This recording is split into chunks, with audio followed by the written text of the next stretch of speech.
3 years of 70-hour weeks at a Houston law firm. Never took a single sick day.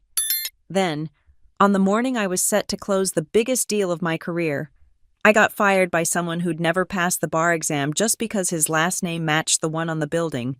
What he didn't know, I was the only reason 41 major clients stayed, and he'd just flipped the switch on his own destruction. My name is Rachel Miles, and at 36, I'd built my entire identity around being the most reliable contract lawyer at Peterman Legal. That Monday morning started like any other coffee at 6:30, desk by 7, reviewing the Hartley Industries acquisition documents for what had to be the 20th time, $12 million. Not our biggest deal, but significant enough that I'd personally shepherded it through 3 months of negotiations.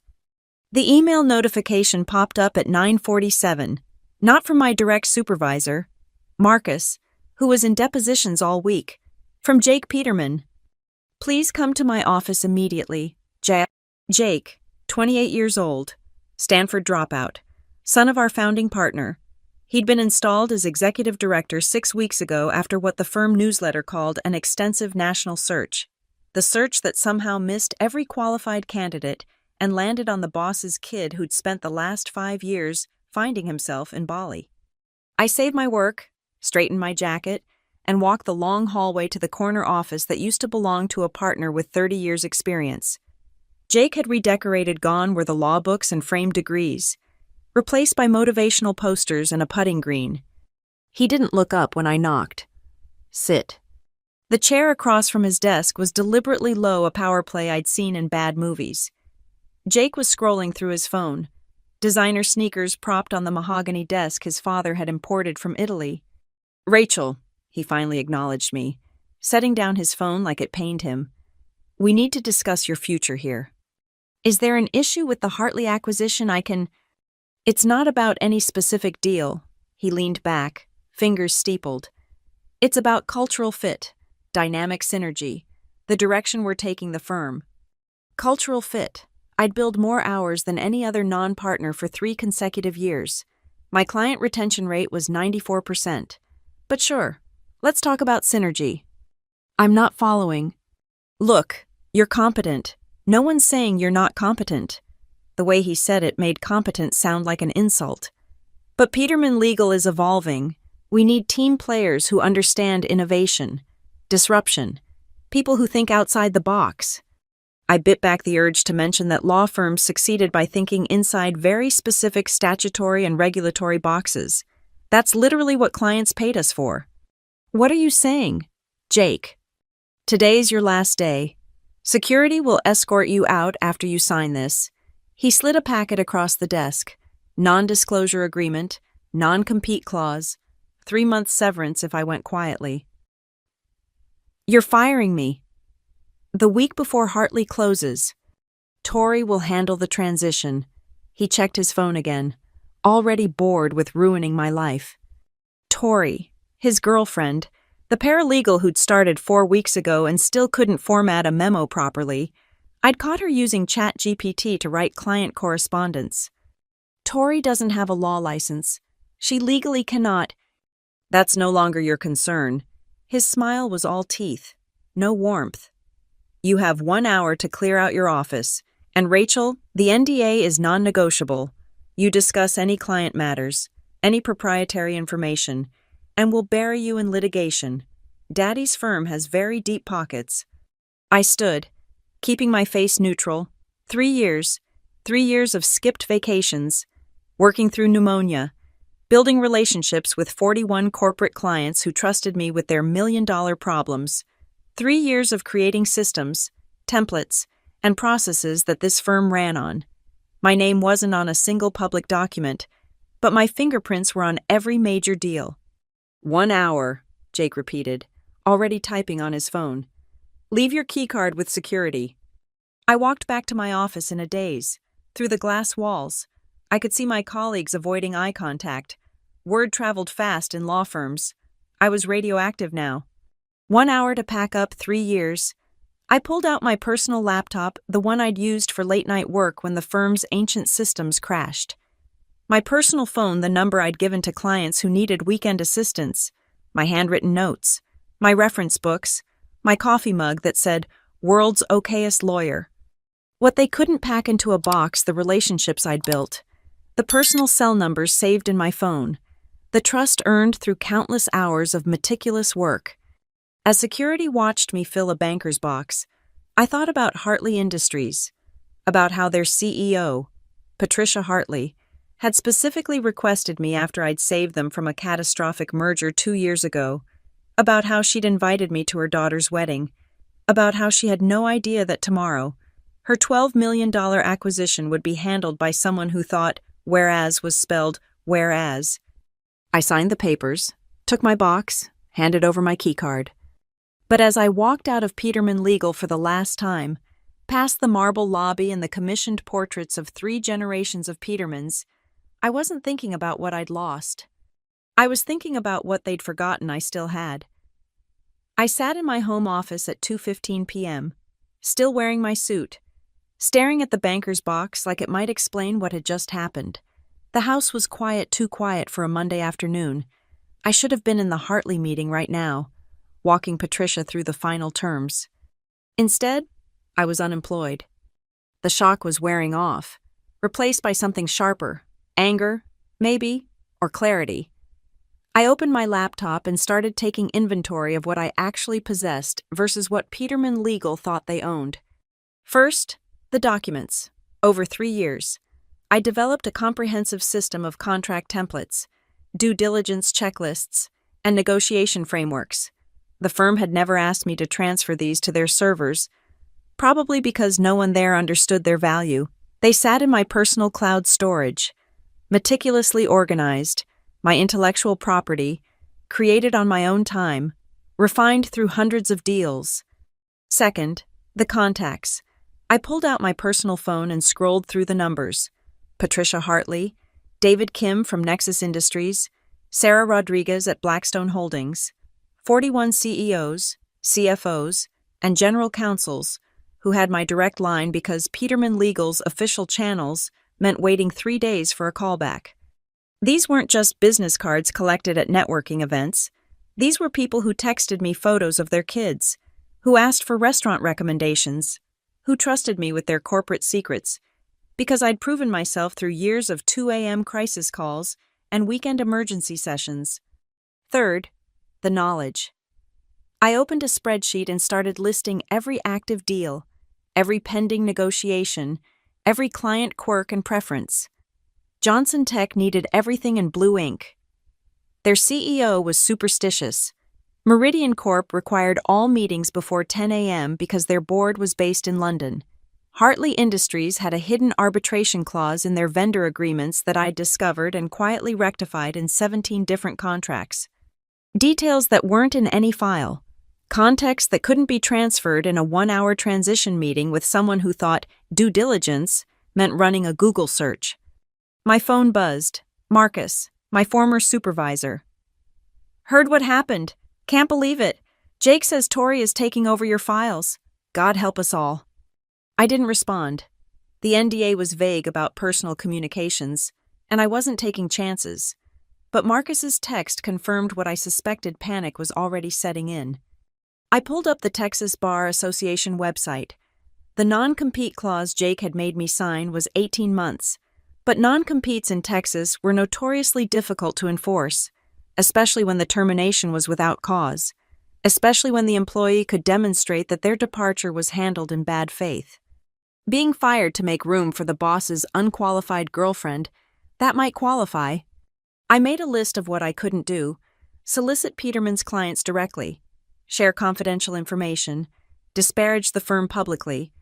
Then I made a list of what I could do: maintain personal friendships, work as an independent consultant, share my own intellectual property, respond if contacted. The distinction mattered. I couldn't reach out to Patricia Hartley about the acquisition, but if Patricia Hartley reached out to me, different story. By 4:30 p.m., I'd transformed my dining room into a war room. 3 years of accumulated knowledge spread across the table. Not client files, those belonged to Peterman, but my personal notes, my systems, my frameworks, the infrastructure I'd built that had made me indispensable. Or so I'd thought. I created a new email address, R. Miles Consulting, not a competing firm, just a professional presence. Updated my LinkedIn to Independent Legal Consultant. No mention of Peterman Legal. No violation of any agreement. Then I waited. The first text came at 5:43 p.m. Patricia Hartley. Rachel, the new lawyer just asked me what force majeure means. Please tell me this is a joke. I stared at the message. Technically, responding about the Hartley acquisition would violate the NDA, but expressing sympathy for a friend's frustration. I'm no longer with Peterman Legal as of today. I hope your deal proceeds smoothly. Her response was immediate. What call me? Now. I'm bound by certain agreements. I can't discuss specifics. Can you discuss anything over coffee as friends? I smiled for the first time all day. As friends always. By 8 p.m., I'd received similar messages from 6 other clients. Word traveled fast in Houston's corporate circles. Each carefully worded response made it clear I was gone. I was restricted, but I existed. Jake Peterman thought he'd surgically removed a replaceable cog from his machine. He'd sent emails to the staff about new directions and fresh perspectives, probably written by the same ChatGPT that Tori used for legal documents. What he didn't understand, what 3 generations of Peterman lawyers had never understood, was that modern legal practice wasn't about the firm's name on the letterhead.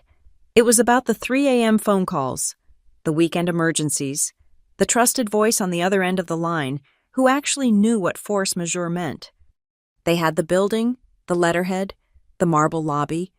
I had everything else. 3 days into unemployment, I sat across from Martin Bailey in a conference room that smelled like leather and old money. Bailey & Locke LLP occupied 2 floors of a building 6 blocks from Peterman Legal, close enough to share the same lunch spots, far enough to maintain professional distance. Rachel Miles. Martin leaned back in his chair, studying me over his reading glasses. I've been wondering when you'd finally leave that circus. I'd reached out to Martin through a mutual contact, carefully framing my request. Not job-seeking that might violate the spirit of my agreements. Just 2 legal professionals discussing the market over coffee. The fact that we'd moved from the coffee shop to his office was his idea. I'm exploring my options, I said carefully. Consulting, perhaps, independent work? Independent work, he smiled. With your client relationships. I maintain personal friendships with many Houston executives. Naturally, those friendships persist regardless of my employment status. Martin was 71, had built his firm from nothing, and understood exactly what I wasn't saying. Bailey & Locke had 30 lawyers to Peterman's 150, but they'd survived 40 years by being smart, not big. Hypothetically, he said, if Bailey & Locke were to bring on an independent consultant, not an employee, mind you someone with extensive contract experience and established relationships, how might that work? Hypothetically, such an arrangement would need to respect any existing agreements the consultant might have. No direct solicitation, no sharing of proprietary information. But if clients were to independently seek out that consultant, they'd need representation. They'd need options. Martin poured himself water from a crystal pitcher. Jake Peterman called me yesterday, warned me about a former employee who might try to violate her non-compete, suggested any firm that helped her would face litigation. My stomach tightened. And I told him Bailey & Locke doesn't respond well to threats, especially empty ones from children playing dress-up in their daddy's suits. For the first time in days, I felt something like hope. Here's what I propose, Martin continued. Bailey & Locke brings you on as an independent consultant, not an employee that keeps you clear of the non-compete. You work on your own matters, build your own practice. We provide infrastructure, malpractice coverage, and most importantly, legal protection if Peterman decides to get nasty. What's your cut? 40% of billings. That's high, I know. But it includes full litigation support if they come after you, and trust me, they will. 40% was steep. At Peterman, I'd kept nothing beyond my salary, but 40% of something beat 100% of nothing. I need to think about it. Of course, but Rachel? Don't think too long. Jake Peterman is young, stupid, and scared. That's a dangerous combination. I left Bailey and Locke at 4:30 p.m. with Martin's offer in writing. As I waited for the elevator, my phone buzzed. 5 texts in rapid succession. Patricia Hartley. Deal fell through. New lawyer missed critical deadline. Board is furious. David Kim. Can we talk urgent issue with our contracts? Sarah Rodriguez. Rachel, please tell me you're still practicing somewhere. Marcus. Tori just asked if contracts need to be notarized. I'm hiding in my office. And most surprisingly, from a number I didn't recognize. Ms. Miles. I'm general counsel at Traverse Industries. Patricia Hartley suggested I reach out. Are you taking new clients? Traverse Industries. $20 billion in revenue. Never a Peterman client. I sat in my car in the parking garage, engine off, staring at the messages. The smart play was to wait.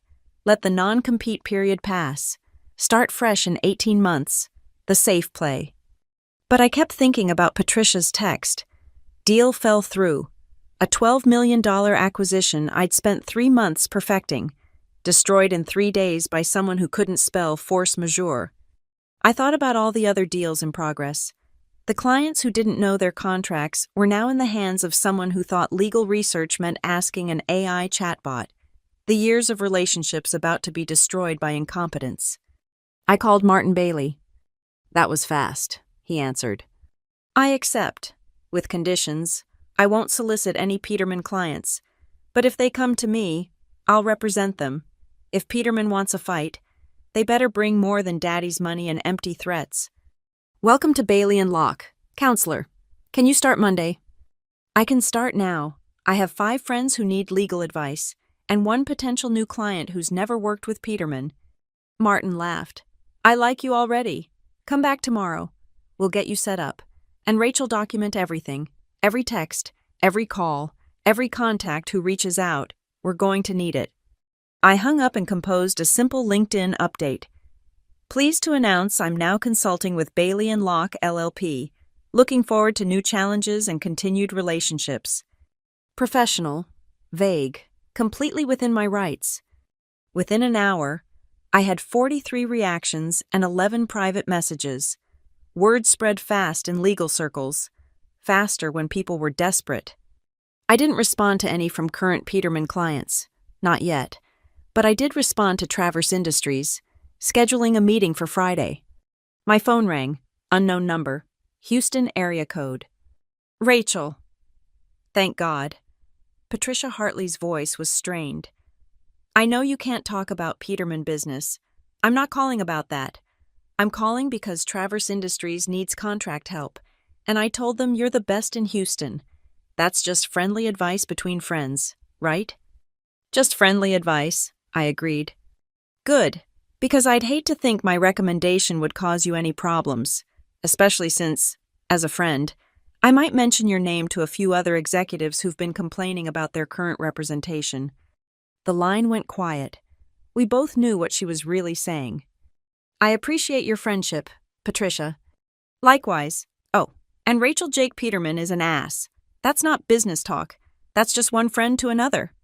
She hung up before I could respond. I sat in my car as the garage lights flickered on, watching the sun set through the concrete levels. 3 days ago, I'd been fired for lacking cultural fit. Now I had a new firm, legal protection, and clients literally creating opportunities to work with me without violating any agreements. Jake Peterman had wanted innovation and disruption. He was about to get it. The first domino fell at 3:22 a.m. on a Tuesday. I was awake, reviewing the Texas Data Privacy Act amendments that had gone into effect 6 months ago, the kind of tedious regulatory update that made most lawyers' eyes glaze over. But details mattered, especially details that could cost companies millions in fines. My phone lit up. Sarah Rodriguez from Blackstone Holdings. Rachel, I know it's late, but I just got a compliance notice from the state. Something about data privacy violations. Our lawyers say it's nothing, but the potential fine is 7 figures. Can you take a look? Our lawyers, Peterman Legal. Send me the notice, I typed back. No charge for a friend's peace of mind. The document came through immediately. I'd seen dozens like it. Texas had started aggressive enforcement of the new privacy regulations. Companies had 90 days to remediate or face escalating penalties. Scanning through Blackstone's notice, I found the issue immediately. Their customer data retention policies hadn't been updated, still using language from 2019. It was exactly the kind of detail I'd flagged in a firm-wide memo 8 months ago, a memo Jake had probably never read. Sarah, you need specialized privacy counsel immediately. This is serious. The notice cites Article 7.3 violations, that's the bad one. Bailey & Locke has an excellent data privacy team. Can you handle it? I can work with our privacy specialists, but you need to move fast. Day 45 of your notice period is Thursday. I'm calling our board chair now. Expect a call from legal in the morning. By 9 a.m., Blackstone Holdings had officially retained Bailey & Locke for emergency privacy remediation. Their first act, requesting all documentation from Peterman Legal regarding previous privacy compliance work. The files Peterman sent over were a disaster. Outdated templates, boilerplate language, no evidence of the comprehensive audit I'd recommended and documented last year. Martin Bailey walked into my temporary office at 10:15, grinning. Peterman's paralegal just called. Wants to know if we have a template thingy for data privacy compliance. I told her we practice law, not Mad Libs. That paralegal is handling 41 corporate accounts. 40. Rodriguez just formally terminated Peterman's representation. Conflict of interest. She said, can't have the firm that missed the violation defending against it. 1 down, 40 to go. I spent the next 72 hours in a caffeine-fueled haze, working with Bailey & Locke's privacy team to build Blackstone's remediation plan. We filed the response with 12 hours to spare, avoiding a $2 million fine.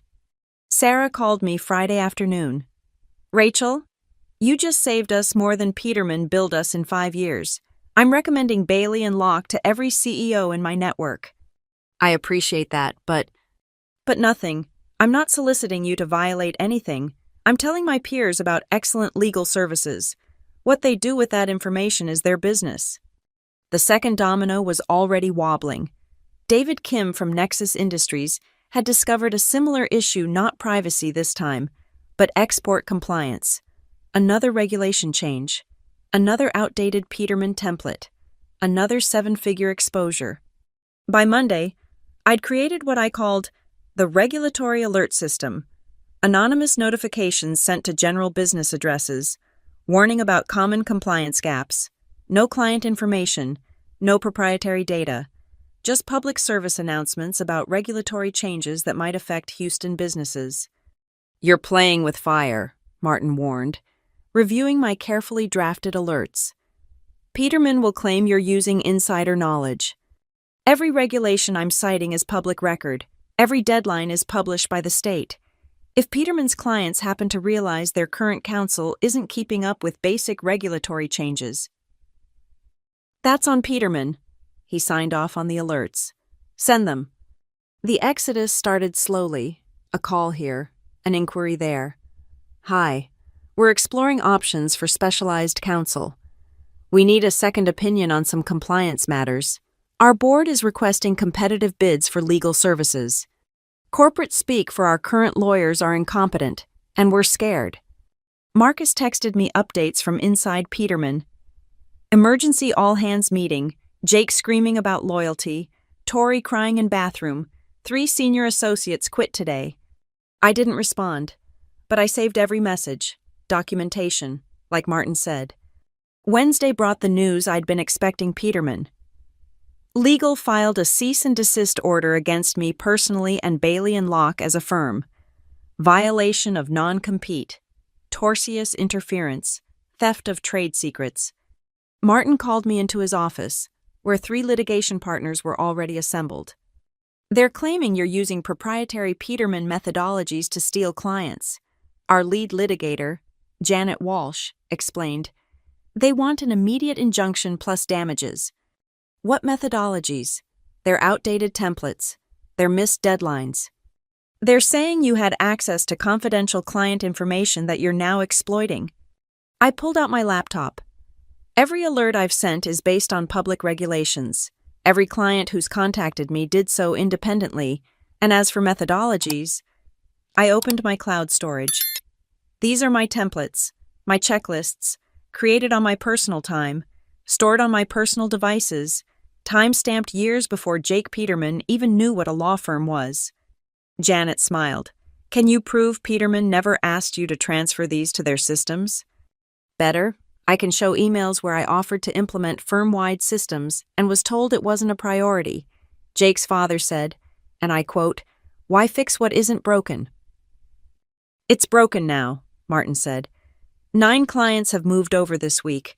32 more have requested proposals. At this rate, Peterman will lose half their corporate practice by Christmas. The conference room phone buzzed. Martin's assistant. Mr. Bailey Jake Peterman is here, demanding to see you immediately. Martin looked at me. Want to face him? Wouldn't miss it. Send him in, Martin told his assistant. Then, to me, remember, let us do the talking. The door burst open. Jake Peterman stood there, designer suit wrinkled, hair disheveled, looking nothing like the smug executive who'd fired me 2 weeks ago. You, he pointed at me, hand shaking. You destroyed everything. 41 clients. Rachel, 41. Mr. Peterman, Janet interrupted smoothly, any communication should go through counsel. Screw counsel. She knows what she did. Sabotage, corporate espionage. I'll sue you into bankruptcy. Looking forward to discovery, Janet said.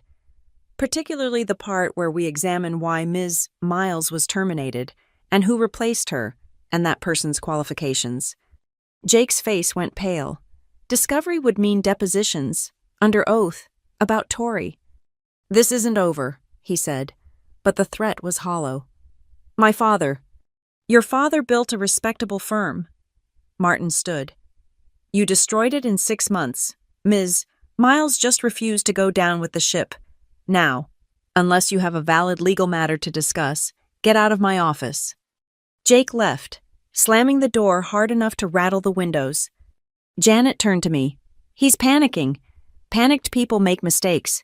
Keep doing exactly what you're doing. That afternoon, 3 more clients called.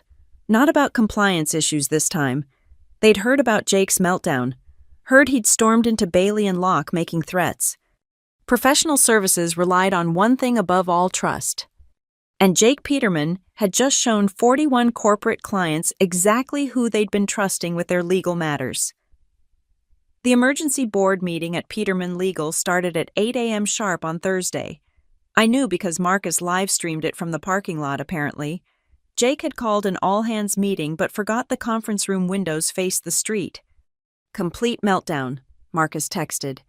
Senior partners demanding answers, Jake blaming everyone but himself. I was in my Bailey and Locke office, preparing for 3 client meetings, when Janet Walsh knocked. Thought you'd want to see this. She handed me a printout from Legal Industry Daily. The headline read, Peterman Legal Hemorrhaging Clients Amid Leadership Crisis. The article was brutal. Anonymous sources discussing the firm's chaos, clients questioning the sudden departures, and buried in paragraph 6, sources indicate that numerous Fortune 500 companies have received compliance violations potentially costing millions, raising questions about the firm's competency. We didn't leak anything, Janet assured me. Didn't have to. When 9 major corporations fire their law firm in 2 weeks, people notice. My phone buzzed. Patricia Hartley. Board meeting in 1 hour. We're discussing permanent counsel change. Thought you should know. I set the phone down carefully. Patricia was being strategic. Boardroom discussions were confidential. But if Hartley Industries was considering a change, she'd need options ready. Smart executives didn't fire their lawyers without replacements lined up. At 10:30, I was reviewing contracts when Martin appeared in my doorway with someone I didn't recognize, a distinguished woman in her 60s. Rachel, meet Joyce Brennan from Traverse Industries. Joyce, Rachel Miles. I stood, shaking hands with the general counsel of one of Texas's largest companies. the new client Patricia had mentioned. Ms. Miles, Joyce said, studying me with sharp eyes. I've heard interesting things. 41 companies can't be wrong. I maintain strong professional relationships, I said carefully. Cut the lawyer speak, Joyce smiled. I've been in this business 40 years. I know a coup when I see one. The question is, can you handle what's coming? What's coming? Peterman is desperate. They've hired Bradford and Associates to sue you. Bailey and Locke, and any client who switches firms, tortious interference, they're claiming conspiracy to destroy a business. Bradford and Associates, the firm that defended tobacco companies and chemical polluters. When you hired Bradford, you weren't looking for justice, you were looking for blood. They can try, Martin said. We have documentation showing every client contacted us independently. Documentation won't matter if they bury you in motions, Joyce said. Bradford will file in multiple jurisdictions, demand expedited hearings, basically bleed you dry with legal fees. Why are you telling us this? I asked. Because Traverse Industries needs new counsel, and I don't like being threatened.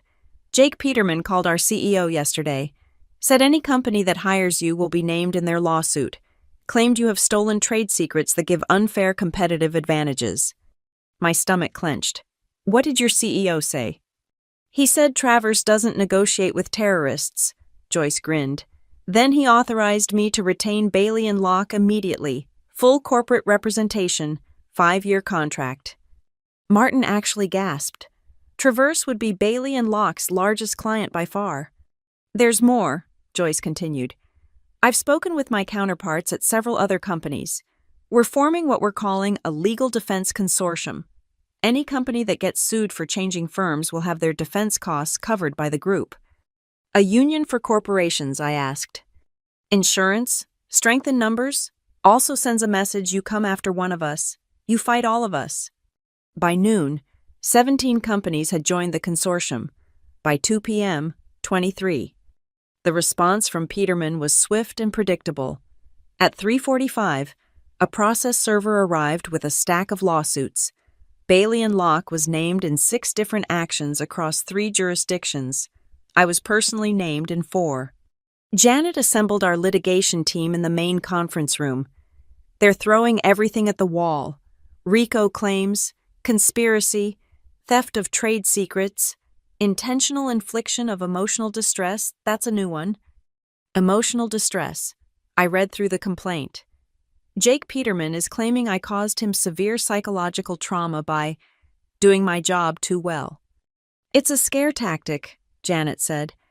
But defending against multiple suits will cost nothing, Joyce Brennan interrupted, walking in uninvited. The consortium's outside counsel will handle all defense. We've retained Morrison, Klein and Black.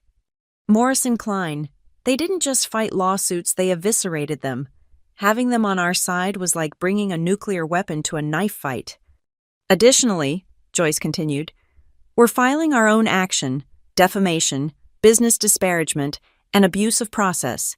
Jake Peterman made recorded statements to multiple CEOs threatening their companies. That's actionable. Martin looked at me. This is escalating beyond what any of us expected. I thought about Jake in his corner office, feet on his father's desk, firing me because I didn't fit his vision of innovation.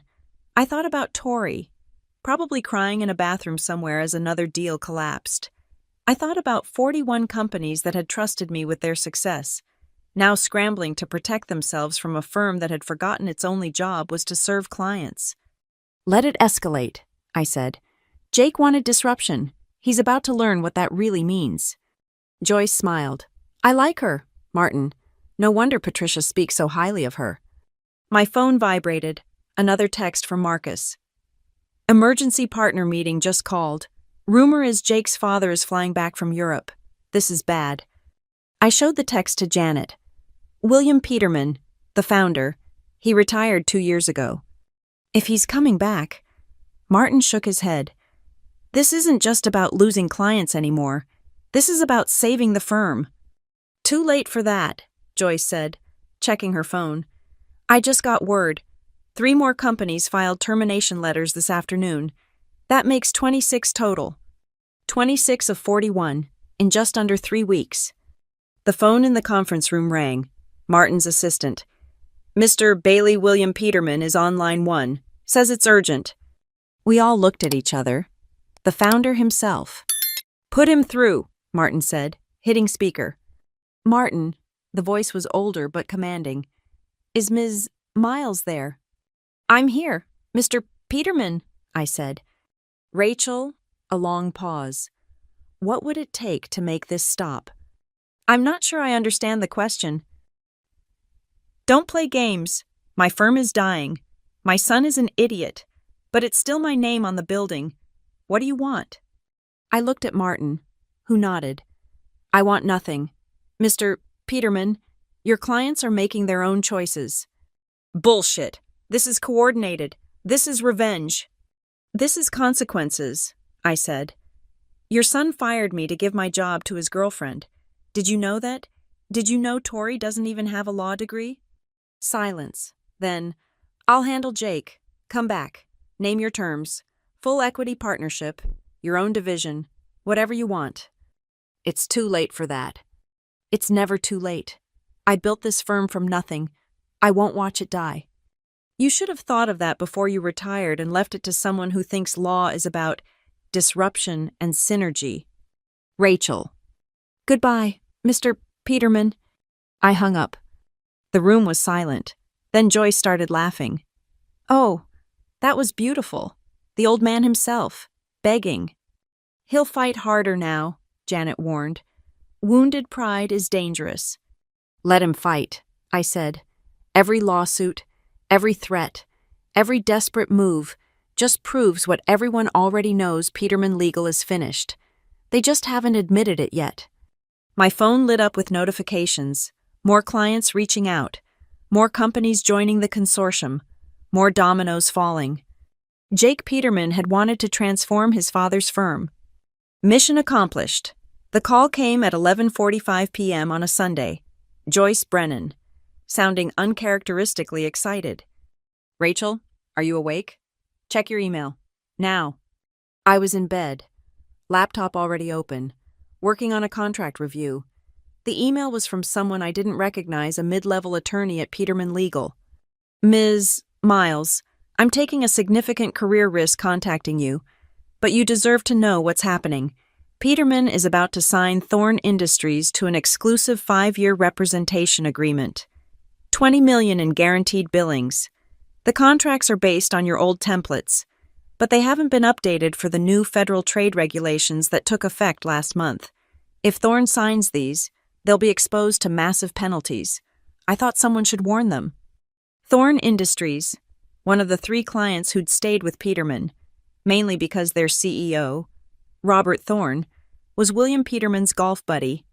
Joyce, I can't act on this. It's clearly confidential information. You can't, but I can. Thorn's board includes 2 members of our consortium. They have a fiduciary duty to protect the company from legal malpractice. That's a very creative interpretation. I'm a very creative lawyer. Send me the email. I'll handle it from here. I hesitated. Using inside information felt wrong, even if I hadn't solicited it. But then I thought about Thorn Industries' thousands of employees, millions in revenue, about to sign documents that could destroy them because their lawyers were too incompetent to track regulatory changes. I forwarded the email. Monday morning brought chaos. At 7 a.m., Martin called an emergency meeting. Thorn Industries has postponed their signing ceremony, he announced. Their board is demanding an independent review of the contracts. They've also requested proposals from 3 firms, including us. How did they... I started, then stopped. Better not to know. However, Martin continued, Peterman has responded by filing an emergency injunction. They're claiming we're using stolen information to interfere with their business. Janet Walsh handed out copies of the filing. They're seeking an immediate restraining order preventing us from communicating with any current or former Peterman client. If granted, it would effectively shut down half our practice. The hearing is tomorrow morning, Martin said. Federal court, Judge Chen. I winced. Judge Chen was notoriously harsh on corporate disputes. She'd once sanctioned a firm for what she called predatory client acquisition. "We need to prove everything we've done is above board," Janet said. "Rachel, I need every email, every text, every communication you've had since leaving Peterman." I spent the next 12 hours in document review with our litigation team, every message carefully cataloged, Patricia Hartley's friendly advice, Sarah Rodriguez's panicked compliance questions, David Kim's casual lunch invitations that turned into business discussions. "It's clean," Janet concluded at 8 p.m. "Every client reached out first. You never solicited. But what? The Thorne information. If they can prove we acted on insider knowledge?" "We didn't," I said. I forwarded an unsolicited email to Joyce. What she did with it was her business. That's thin. It's what we have. Tuesday morning, Federal Courthouse, 9 a.m. sharp. The Peterman team took up one entire side of the courtroom. Bradford and Associates had sent their A-team 6 partners, 12 associates, enough paper to deforest a small country. Our side was leaner. Martin, Janet, 2 associates, and me. William Peterman sat in the front row, his face carved from stone. Jake was nowhere to be seen. "Probably hiding," Janet whispered. "Daddy's back in charge." Judge Chen entered, and the room fell silent. She was younger than I'd expected, with eyes that missed nothing. "I've reviewed the filings," she began. "Peterman Legal alleges a coordinated conspiracy to destroy their business. Ms. Walsh, your response?" Janet stood. "Your Honor, our clients are sophisticated businesses making independent decisions about legal representation. There's no conspiracy, only market forces responding to service failures." "Mr. Bradford?" The judge turned to Peterman's lead counsel. Bradford was everything a big law partner should be: silver-haired, pinstriped, radiating authority. "Your Honor, the timeline speaks for itself. Ms. Miles was terminated on a Monday. By Friday, she was working for a competitor. Within 2 weeks, 26 clients had fired Peterman Legal. This isn't coincidence, it's orchestrated destruction. Do you have evidence of solicitation?" "The pattern itself is evidence. No firm loses 60% of its revenue by accident." Judge Chen looked at me. "Ms. Miles, please stand." My legs felt weak, but I stood. "You worked at Peterman Legal for 3 years." "Yes, Your Honor." "And you were terminated without cause." Bradford objected. "The nature of her termination is not relevant." "I'll decide what's relevant. Counselor, Ms. Miles. I was told I lacked cultural fit and was replaced by someone without a law license." A murmur ran through the courtroom. William Peterman's face darkened. "And these clients who left Peterman, did you contact them?" "No, Your Honor. They contacted me. I have documentation of every communication." "What about Thorne Industries? Peterman alleges you received confidential information about their contracts." This was the moment. Tell the truth and risk everything, or lie to a federal judge. "I received an unsolicited email from a concerned attorney at Peterman. I forwarded it to a colleague. I took no action regarding Thorne Industries directly." "Your Honor," Bradford interrupted, "that's legal semantics. She clearly—" "Mr. Bradford." Judge Chen's voice could have frozen fire. "I've been a judge for 15 years. Before that, I was a prosecutor. I know the difference between legal semantics and legal fact. Ms. Miles received information she didn't request and passed it to someone else. Unless you can prove she solicited that information or acted on it directly, you have no case." "But the pattern—" "The pattern shows a law firm losing clients after terminating a key employee. That's not conspiracy. Mr. Bradford, that's capitalism." She turned back to the full courtroom. "I've seen a lot of corporate litigation. Most of it is about money. This case is different. This is about trust. Clients trusted Ms. Miles. When Peterman Legal broke faith with her, those clients exercised their right to seek representation elsewhere." "Your Honor," William Peterman stood, ignoring his lawyer's attempts to stop him. "That woman is destroying everything I built." "No, sir," Judge Chen replied. Your son did that when he prioritized nepotism over competence. Case dismissed with prejudice. Peterman Legal will pay defendants' legal fees. And Mr. Bradford, if I see another filing like this in my court, I'll be considering sanctions." The gavel came down like thunder. In the hallway afterward, William Peterman approached. His lawyers tried to intervene, but he waved them off. "This isn't over," he said quietly. "Yes, it is," I replied. "Check with Thorne Industries. I think you'll find they've made their decision." My phone was already buzzing. A text from Joyce. "Thorne just signed with Bailey and Locke. That makes 39. William Peterman must have gotten the same news." His shoulders sagged. "Aging 10 years in 10 seconds. 40 years, he said. "I built that firm for 40 years. And your son destroyed it in 6 months.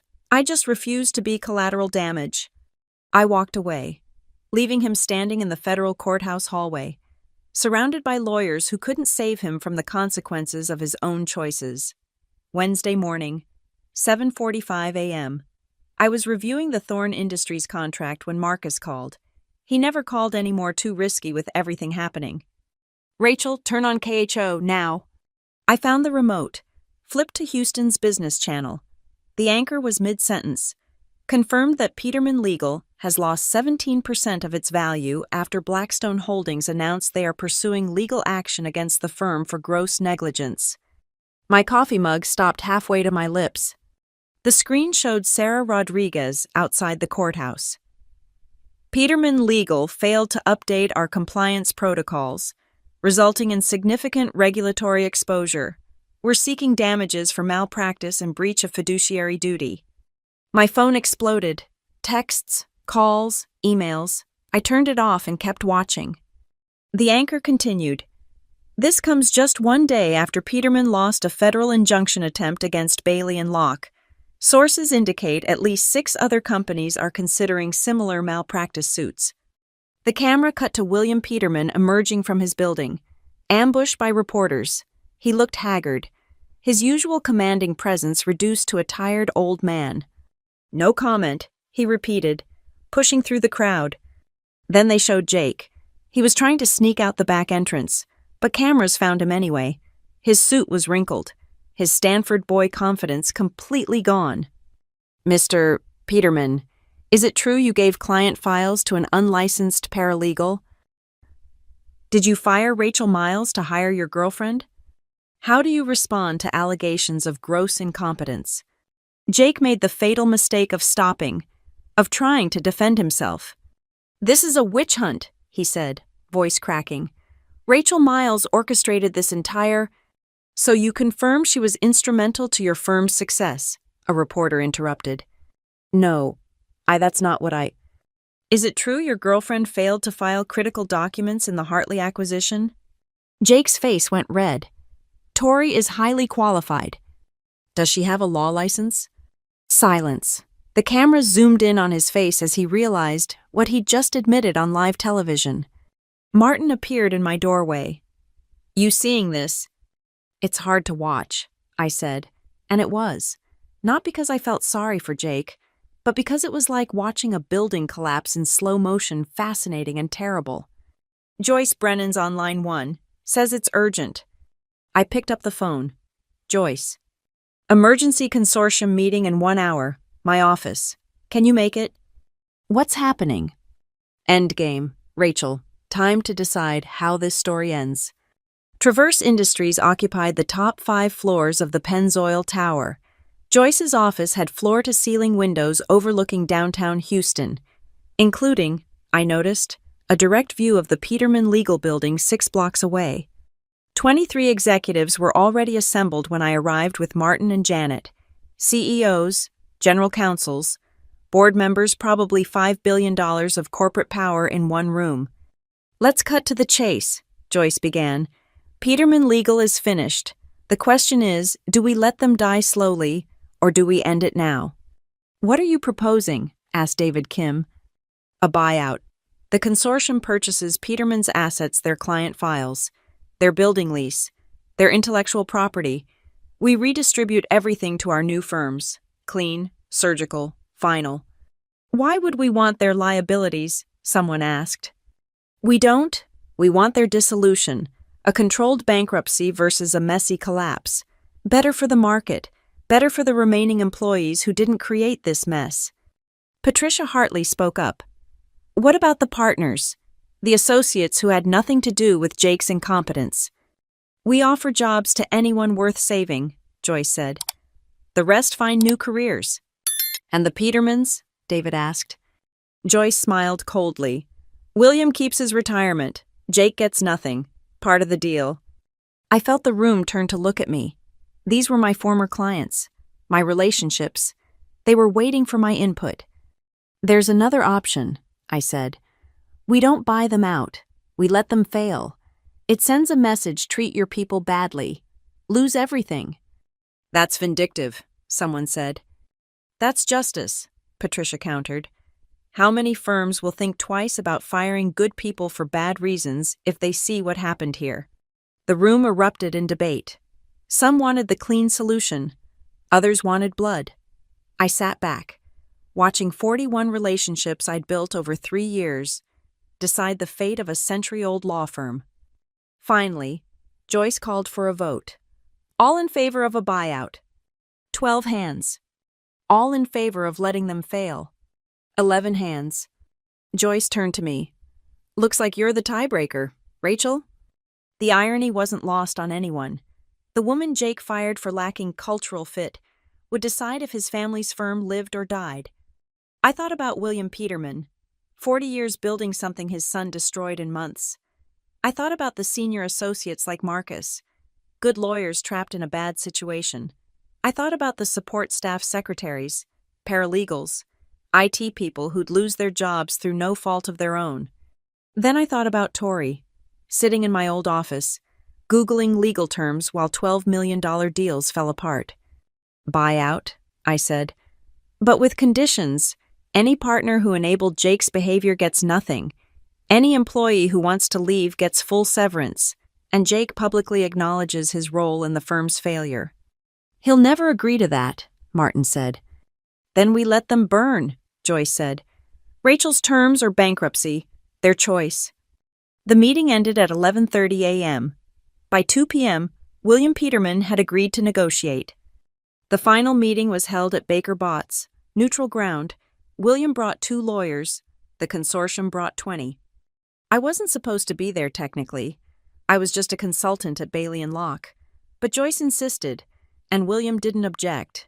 He looked older than when I'd last seen him in court, defeat etched in every line of his face. The terms are non-negotiable, Joyce began. Complete asset transfer. All partners forfeit their capital accounts except you. William, you keep your retirement fund. Jake gets standard unemployment. He also signs this. She slid a single page across the table. A public statement acknowledging that his mismanagement led to the firm's collapse. William read it slowly. This will destroy him. No firm will ever hire him. He destroyed himself, Joyce said. This just makes it official. And if we refuse? Then we walk away. Peterman legal files for bankruptcy by Friday. You lose everything, including your legacy. At least this way. The Peterman name dies with dignity. William picked up the pen. His hand shook as he signed. Jake won't sign, he said. Then Jake can explain to a bankruptcy judge why he gave client files to his unlicensed girlfriend. Janet said, his choice.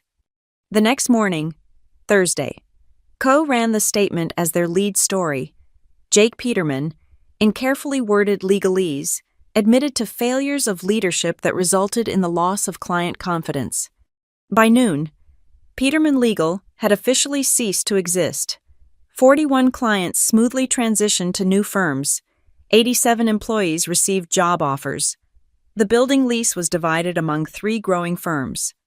Marcus texted me that afternoon. Got an offer from Morrison Klein, senior associate position. Thank you.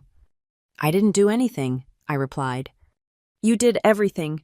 Jake's working at his uncle's car dealership. By the way, Tori dumped him. I couldn't help but laugh. From corner office to used cars in less than a month. That evening, Martin called me into his office. Full partnership vote was unanimous. Welcome to Bailey and Locke, partner. Already, you brought in $40 million in billing. You revolutionized our compliance practice. You defeated one of Houston's oldest firms in single combat. What more do you want? I thought about it 3 weeks ago. I'd been fired for not being innovative enough. Now I was a partner at a firm that valued competence over connections. Corner office, I asked. Martin laughed. Done. Southeast corner. You can see the empty Peterman building from there. I don't need to see it, I said. I know what happens to places that forget why they exist. My phone buzzed. A LinkedIn notification.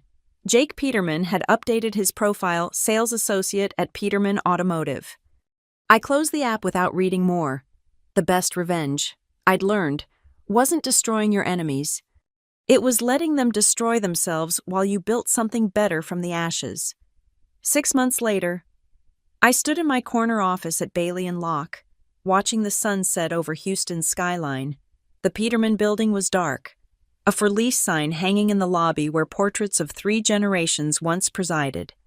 My assistant knocked. Ms. Miles, your 5 o'clock is here. Send them in. I turned from the window, expecting another client meeting. Instead, William Peterman walked in. He looked healthier than when I'd last seen him signing away his legacy. Retirement apparently agreed with him, even if the circumstances hadn't been his choice. Rachel, he nodded, taking in my office, the partnership plaques, the client appreciation awards, the success he'd fired me from achieving at his firm. Mr. Peterman, this is unexpected. May I sit? I gestured to the client chairs deliberately set at equal height to my desk. No power plays here. I owe you an apology, he began. You don't owe me anything. I do. I built that firm on one principle: take care of your people, and they'll take care of your clients. Somewhere along the way, I forgot that. Let my son forget it. When I retired, I knew Jake wasn't ready, but I thought the firm was strong enough to survive his learning curve. It might have been, I said, if he'd been willing to learn. William smiled sadly. You know what the ironic part is? The day before he fired you, I called him from Italy, told him to promote you to junior partner, said you were the future of the firm. I kept my face neutral, but inside, something twisted. Junior partner. It would have changed everything. What did he say? That you were too rigid, too focused on details, that the firm needed fresh perspectives. William laughed bitterly. Fresh perspectives. His girlfriend couldn't even spell, whereas... How is Jake? I asked, not because I cared, but because it seemed polite. Still selling cars, actually doing well at it. Turns out he's good at convincing people to buy things they don't need, just not good at delivering what he promised. We sat in silence for a moment. I didn't come here just to apologize, William said finally. I came to thank you. Thank me. For ending it cleanly. You could have let us spiral for years, bleeding clients and money. Instead, you gave us a quick death, merciful, in its way. I didn't do it for mercy. I know, but the result was the same. The employees landed safely. The clients got better representation. Even Jake learned a lesson, though it cost him everything to learn it. He stood to leave, then paused at the door. You know what my father told me when I started the firm, Billy, he said. The law is about trust. Clients trust you with their problems. Employees trust you with their careers. Break that trust, and you're not a lawyer anymore. You're just a con man with a license. Wise man. He was. I forgot his wisdom. Jake never learned it, but you understood it from day one. That's why they followed you. Rachel, not because you stole them, but because you never broke faith. He left without another word. I returned to the window, watching the city lights flicker on. 41 companies had trusted me with their legal needs. Now I had my own team's 6 associates, 3 paralegals, all carefully chosen for competence over connections. My phone buzzed, a text from Tori. Of all people. Ms. Miles, I know I have no right to ask, but I'm applying to law school. Would you consider writing a recommendation? I stared at the message, the woman who'd sat in my chair, who'd botched deals I'd spent months crafting, wanted my help. I started to delete it. Then I remembered William's words about trust and second chances. "Send me your application materials," I typed. "We'll discuss it over coffee." Because that's what the law was really about. Not revenge or destruction or even justice. It was about building something worth protecting, then protecting it with everything you had. Jake Peterman had taught me that lesson by failing to learn it himself. His family's firm was gone, reduced to a cautionary tale told at legal conferences. But the relationships I'd built, the trust I'd earned, the reputation I'd protected, those survived. My assistant knocked again. "Ms. Miles, the Bailey & Locke new associate orientation is ready for your keynote." I straightened my jacket, prepared to tell 20 eager young lawyers about the importance of client relationships, institutional knowledge, and never forgetting why we exist. "Oh," she added, "and Mr. Bailey asked me to remind you about the partnership dinner tonight. They're announcing the new managing partner." I smiled. 3 weeks ago, the partners had voted unanimously. Houston's legal community was about to get another shock. The woman fired for lacking vision would be running one of its most successful firms. "Tell them I'll be right there," I said. As I headed to the conference room, I passed the wall where we'd hung the framed newspaper clipping, "Bailey & Locke emerges as Houston's fastest-growing firm." Below it, smaller text, "Success attributed to innovative compliance practice and exceptional client retention." No mention of Peterman Legal. No mention of the 41 clients who'd followed me. No mention of Jake's spectacular failure. History, I'd learned, was written by those who survived. And we hadn't just survived. We'd thrived. The conference room was packed with fresh faces, eager to start their careers at a firm that valued merit over names. I looked at them and saw myself 3 years ago, confident in my abilities, naive about politics, unaware how quickly everything could change. "Good afternoon," I began. "Let me tell you about the most important lesson you'll ever learn in this profession. It's not about knowing the law. Any decent AI can do that now. It's not about billing hours or winning cases. It's about trust. Lose that, and you lose everything. Keep it, and you'll build something that lasts." I thought about Jake Peterman, selling Toyotas in the suburbs, about William, playing golf in forced retirement, about Tori, starting over in law school. Then I thought about the 41 clients who'd trusted me enough to follow me into uncertainty, and the firm that had given me the chance to prove what I could build.